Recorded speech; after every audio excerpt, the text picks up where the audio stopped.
সবাই যে সময় ফিরছে আমরা সেই সময় চলে যাই। আজ বিকেলে আমি আর মানাই এসেছি ত্রিবেণী কুম্ভ মেলা। এখানে 11, 12, 13 3 দিন ধরে স্নানযাত্রা চলবে। আজকে 12 তারিখ, মাঘী পূর্ণিমা। দিনটা ভীষণই ভালো। তো সব কিছুই একটা যোগ থাকে, আমি এটা খুব মানি। সময় না হলে আসা হয় না। এত বছরে আমি কোনোদিনই আসিনি, আর মানাইও তাই আসেনি। আমি অনেক বছর আগে এসেছিলাম, আমার কিছুই মনে নেই। মানে প্রায় 30 বছর আগে একবার এসেছিলাম একটুখানি সময়ের জন্য। হ্যাঁ, এইগুলোই শুধু মনে আছে।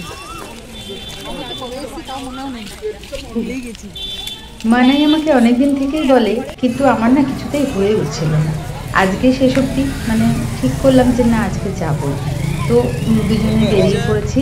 অজানা রাস্তা, অজানা পথ, কিছুই না জেনেই খানিকটা এসেছি। তো আমি জানি ঈশ্বরের কৃপায়, ঈশ্বরকে যখন আমাদের টেনেছেন তখন ঠিকই আমাদের গন্তব্যে নিয়ে যাবেন। যাই হোক, আমরা প্রথমে এসেছি আখড়াতে, কারণ এখানে এই জোনটাতেই সব সাধু সন্ন্যাসীরা এসেছেন প্রচুর, বহু, মানে অনেক দূর দূরান্ত থেকে। তো সাধু দর্শন মানে প্রথম শুরু করলাম, তারপরে ওনাদের আশীর্বাদ নিলাম। আর এই জোনটাতে ছিলেন নাগা সাধুরা, যেখানে সেভাবে ভিডিও করিনি বা ভিডিও করাও মানা। তো অন্য সাধুদেরও আমরা সব যতটা পারলাম দর্শন করলাম, আশীর্বাদ নিলাম। দেখো, পূর্ণ অপূর্ণ বলে কিছু জানি না, তবে এটা ঠিকই যে একটা স্পিরিচুয়াল ভাইবস যে আসছে, সেটা না ভীষণভাবে অনুভব করছিলাম। হ্যাঁ, এটা একটা অনুভবের ব্যাপারই, কারণ সব কিছুতেই তো দ্বিমত থাকে। সেই হিসেবে হয়তো অনেক কিছুই মানে দ্বিমত থাকবে, সেটা কিছু এসে যায় না আমাদের। তার কারণ হচ্ছে প্রত্যেকের যার যার নিজস্ব ব্যক্তিগত ব্যাপার। কারণ মানসিক শান্তিটাই আমার মনে হয় সব থেকে বড়, সব থেকে বেশি কিছু।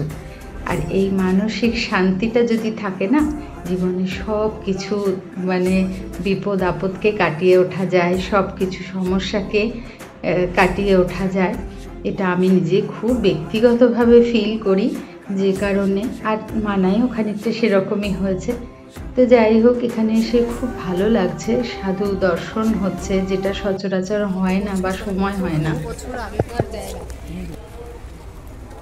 কোনোদিনই আসিনি। এত কাছে থাকি কিন্তু কোনোদিন আসার সুযোগ হয়নি। এত কাছে, মানে কত দূর দূর থেকে সবাই এসেছেন দর্শন করতে, কিন্তু আমরা কোনোদিনই আসিনি। যাই হোক, আজকে সেই যোগ এসেছে আমাদের। সময় না হলে তো কিছুই হয় না, এটা আমি খুব ভালো করে মানি। তো মানাই জোর করলো, এসেছি। সত্যি ভালো লাগছে, খুবই ভালো লাগছে, অন্যরকম একটা অনুভূতি হচ্ছে। এখন আমরা যাচ্ছি গঙ্গার ঘাটের দিকে। তো প্রচুর বছরের পুরনো জায়গা, মানে এগুলো ঠিক রক্ষণাবেক্ষণ হয় না কেন জানি না, কিন্তু ভীষণই সুন্দর জায়গাটা।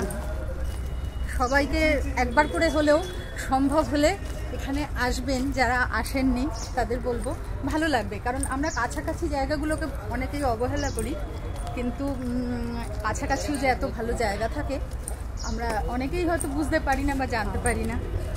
তো এটুকু মানে আমার পক্ষ থেকে এটুকুই সবাইকে বলবো যে সম্ভব হলে আসবেন, ভালো লাগবে। হাঁটতে হাঁটতে আমরা চলে এসেছি একটা গঙ্গার ঘাটে। আর এই ঘাটটার নাম হচ্ছে রাজাঘাট। এখানে অনেক মন্দির রয়েছে আশেপাশে। তো এখানে প্রথম এলাম, ওই যে বললাম সম্পূর্ণ অজানা, মানে যেখানে আমরা সবাই হেঁটে যাচ্ছে আমরাও সেখানেই পথ ধরে হেঁটে যাচ্ছি। আস্তে আস্তে এখানে এলাম, যদিও এখানে খুব একটা বেশি লোকজন নেই, ফাঁকাই, কারণ এখন প্রায় সন্ধে হতে চললো। আর এখনও স্নান করছেন, তবে অনেক কম এখানে। তো আমরা বুঝতে পারলাম যে এই ঘাটটা নিশ্চয়ই সেই ঘাটটা নয় যেখানে সবাই স্নান করছেন, বা স্নান মানে মেন যে সঙ্গমটা। তো বুঝতে পারলাম। যাই হোক, পাশাপাশি অনেক ঘাট আছে। তো এখানেও খানিকক্ষণ থাকলাম, এখানে গঙ্গা মাকে দর্শন করলাম। খুব ভালো লাগছে, ভীষণ ভালো লাগছে। মনে হয় না আর যে আবার কোলাহলের মধ্যে যাই, কিন্তু এগোবো সামনের দিকে। আরও দর্শনীয় জায়গাগুলো অবশ্যই দেখব, আরও ঈশ্বরের আশীর্বাদ নেব।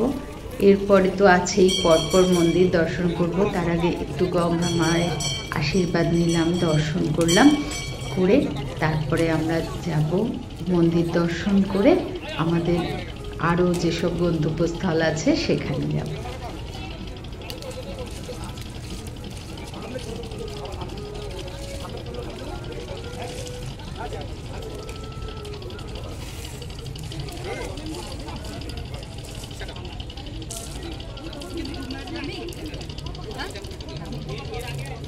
জল ছিটিয়ে দিতে পারছি।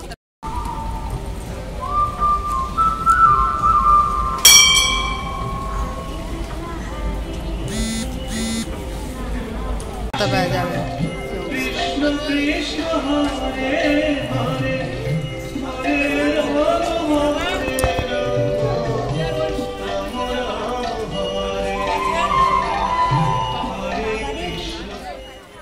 এরপর আমরা এসেছি সপ্তঋষি ঘাটে। কথিত আছে এখানে 7 জন ঋষি তপস্যা করে সিদ্ধি লাভ করেছিলেন। তো রাতেও হাজারে হাজারে পুণ্যার্থী স্নান করছেন এখানে।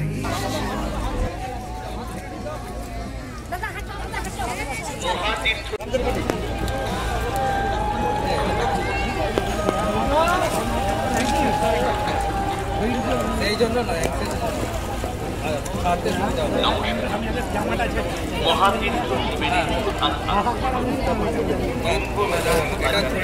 ওই তো সাইডে জলে দিয়ে দে না, নাকি ধারে দিতে হবে? আর নামতে হবে না, আর নামতে হবে না। বাড়ি থেকে যখন বেরিয়েছিলাম না, তখন মা বলেছিল যে পারলে ত্রিবেণী থেকে একটু জল আনিস। তো ওখানেই একটা ছোট পট কিনলাম, কিনে মায়ের ইচ্ছাটাকে পূর্ণ করার চেষ্টা করছি। বলছি এখন কি আরতি হবে? হ্যাঁ আরতি হবে। কোনখানে হয় আমি বলতে না, বলে এখানেই হবে। ও আচ্ছা, এখানটাতেই হবে আরতিটা। আচ্ছা আচ্ছা আচ্ছা। আমরা এখন আরতি দেখবো বলে অপেক্ষা করছি, দেখি। এই ফার্স্ট টাইম তো ঠিক বুঝতে পারছি না, এত মানুষ মানে অপেক্ষা করছেন যখন, তখন নিশ্চয়ই সুন্দর জিনিসই দেখবো। ঠিক আছে, চলো সঙ্গে থাকো। এই ঘাটে শুনেছি রোজই গঙ্গা আরতি হয়, আর এখানকার মায়েরা গঙ্গা আরতি করেন। কিন্তু আজকে যেহেতু প্রচুর হাজারে হাজারে পুণ্যার্থী, দেখে বুঝতেই পারছো যে এখানে হওয়ার জায়গা নেই, সেহেতু দুদিকে বড় বড় স্টেজ করেছেন, সেখানেই গঙ্গা আরতি হওয়ার কথা ছিল। কিন্তু যে কোনো কারণে প্রশাসন থেকে ডিক্লেয়ার করছে যে এই যে লঞ্চটা যাচ্ছে, খুব সম্ভবত এই লঞ্চে করে গঙ্গা আরতি হবে। হয়তো একটু দেরি হবে, জানি না। আমরা এখনো পর্যন্ত অপেক্ষা করছি, কিন্তু কতক্ষণে হবে আমি জানি না। সবাই যেমন অপেক্ষা করছে, আমরাও করছি। দেখো, পাপ পুণ্য কি সেটা বুঝি না, তবে হ্যাঁ, একটা পজিটিভ এনার্জি যে কাজ করে এইসব জায়গায় আসলে, সেটা আমি খুব ভালো করে বুঝতে পারছি। আর এখানে দেখো, আমরা দেরি করলাম না, গঙ্গা মায়ের দর্শন করছি। গঙ্গা মায়ের মূর্তি রয়েছে এখানে, মন্দির রয়েছে, সেখানে দর্শন করে আমরা এবার বাড়ি ফিরবো। তার আগে আর এখানকার স্পোর্টিং ক্লাবের মাঠে অনেক জনসেবামূলক কাজকর্ম চলছে। এখানে দেখো মেডিকেল হেলথ চেক আপ চলছে, আর ওখানে বড় করে স্টেজ করে রোজই কিছু না কিছু স্পিরিচুয়াল প্রোগ্রাম চলছে। আজকে যেমন বাউলের অনুষ্ঠান চলছে, তাই মানাইকে বললাম চল একটু শুনে আসি।